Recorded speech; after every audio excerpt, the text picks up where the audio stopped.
warahmatullahi wabarakatuh. Perkenalkan, nama saya Putri Nurhayati, NIM 20120030770. Di sini saya akan menjelaskan mengenai teori-teori pengembangan kurikulum.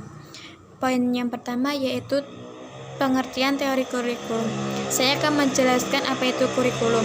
Kurikulum ini adalah suatu rancangan atau pengaturan bahan isi dan pengajaran yang memberikan pedoman bagi pelaksanaan pengajaran serta hakikat yang memberikan pengalaman bagi peserta didik dalam belajar. Yang kedua yaitu teori. Teori ini adalah komponen afirmasi yang memiliki hubungan satu sama lain yang disusun sedemikian rupa sehingga memberikan pemahaman yang fungsional terhadap serangkaian kejadian. Serangkaian kejadian ini akan diuraikan ke dalam bentuk definisi, deskriptif, ataupun konstruksi fungsional, asumsi-asumsi, hipotesis, generalisasi, hukum, ataupun terminologi-terminologi.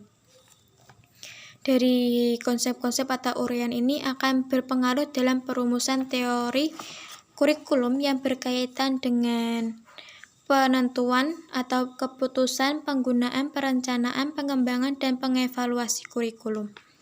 Yang poin kedua yaitu konsep-konsep dari kurikulum.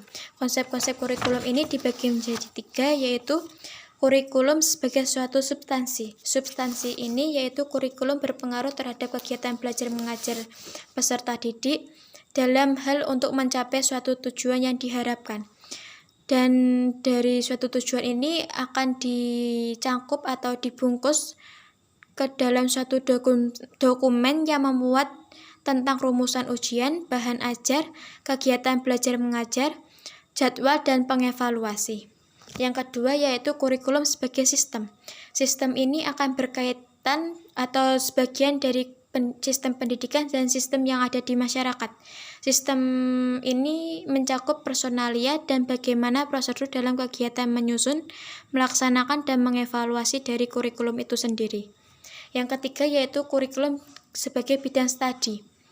Bidang studi kurikulum ini berkaitan kepada para ahli atau pakar pencetus kurikulum, pakar ahli pendidikan yang bertujuan sebagai pengembangan ilmu tentang kurikulum melalui kajian telaah kepustakaan, kajian penelitian, dan percobaan sebagai tujuan untuk menemukan hal-hal baru yang kemudian dapat memperkaya dan mengembangkan ilmu pengetahuan itu. Yang ketiga yaitu klasifikasi dari kurikulum. Klasifikasi dari kurikulum ini dibagi menjadi 2, yaitu klasifikasi kurikulum dalam artian sempit atau tradisional dan kurikulum klasifikasi dalam artian luas ataupun modern. Dari klasifikasi sempit ini, kurikulum yaitu bahan sejumlah mata pelajaran yang disajikan guru kepada siswa untuk mendapatkan ijazah ataupun naik pangkat.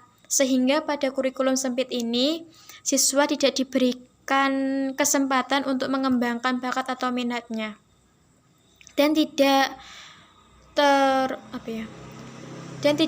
memberikan kontribusinya ke dalam program-program sekolah. Yang kedua yaitu kurikulum dalam artian luas ataupun modern.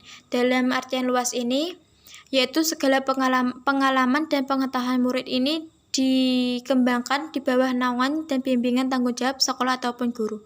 Sehingga implikasi dari kegiatan tersebut akan memperkaya pengalaman dan menggali bakat minat siswa melalui program-program yang diselenggarakan oleh sekolah ataupun ekstrakurikuler yang disajikan oleh sekolah ataupun madrasah.